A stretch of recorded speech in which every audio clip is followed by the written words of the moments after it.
Hello, with all the layoffs and AI taking jobs, where do we go from here as far as income?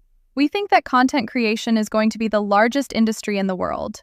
With 82% of the internet traffic being video, there is a huge demand for new, authentic content. The demand is so big that AI is a welcome tool to help meet demand. At the end of the day, it's up to the content creator how much or how little to use AI in their productions. AI can be used without taking the human element out of the production. No matter how good AI gets, they still need humans to input the prompts.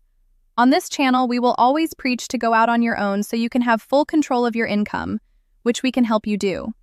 But if you rather work for someone, a lot of celebs are creating podcasts or every other podcast for that matter.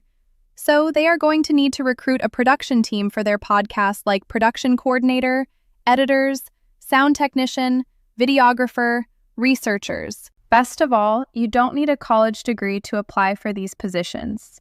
There are plenty of tutorials on YouTube. Or take online courses or attend local workshops on these positions. Once you learn these skills, you can create a profile on our site to make yourselves available for these positions. Our site will be the go-to site for recruiting as we provide a one-stop shop for creators. Like and subscribe, and I'll see you on the next one.